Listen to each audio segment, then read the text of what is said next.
Imagine waking up tomorrow with a craving for a slice of pizza. But instead of walking down the street, you have to grow the wheat for the dough, raise a cow for the cheese, and build a brick oven from scratch. It would take you months of exhausting labor just to take that first bite. Yet in the real world, you can walk into a local shop, hand over $3, and walk out with a hot, delicious slice in 2 minutes. Have you ever stopped to wonder how that is actually possible? How can something that requires so many different ingredients, tools, and skills be so incredibly cheap and easy to get?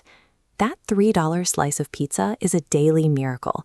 It is the perfect physical example of how we have learned to coordinate our work to build the world we live in today. In 1776, a Scottish philosopher named Adam Smith wrote a book called The Wealth of Nations. It became the ultimate guidebook for understanding how work, trade, and prosperity actually function. Before Smith came along, most leaders followed an old way of thinking about money. They believed a country was only rich if it locked massive piles of gold and silver in its vaults. To them, the coins were the wealth. Smith realized that you cannot eat gold, and silver will not keep you warm.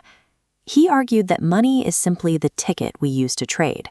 The real prize is the food on our tables and the roofs over our heads. A society becomes wealthy when its people create an abundance of these useful things and share them with one another. To see how we create that abundance, let's go back to the pizza shop. Imagine one employee trying to take the orders, make the dough, chop the toppings, bake the pizzas, and ring up the customers all by themselves. They would be exhausted, and the line would be out the door.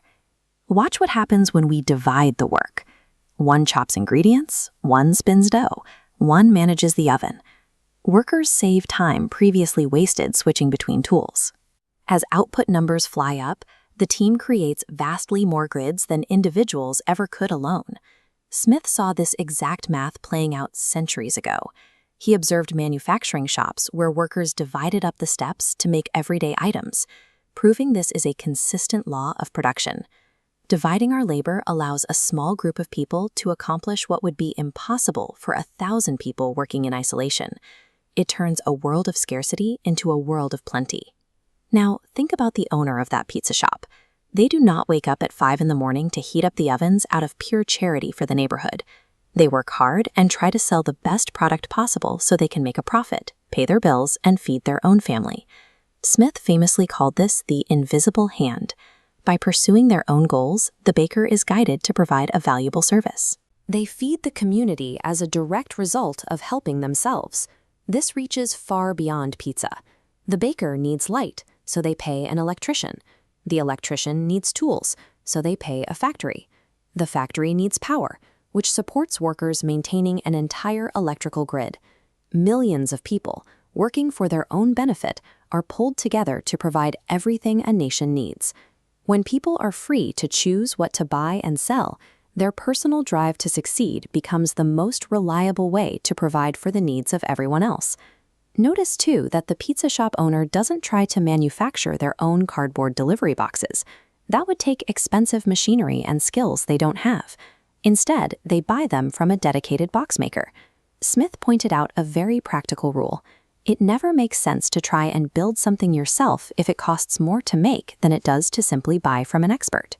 This diagram shows how that exact same logic applies to entire countries. When nations engage in free trade, they exchange their best products, increasing total resources. But if a country puts up a barrier to block goods, resources drop.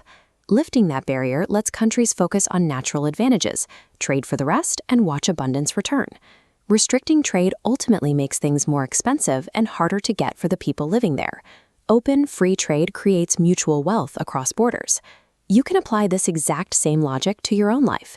You don't need to be perfectly self-sufficient and do every single thing yourself. Instead, find your own specialty.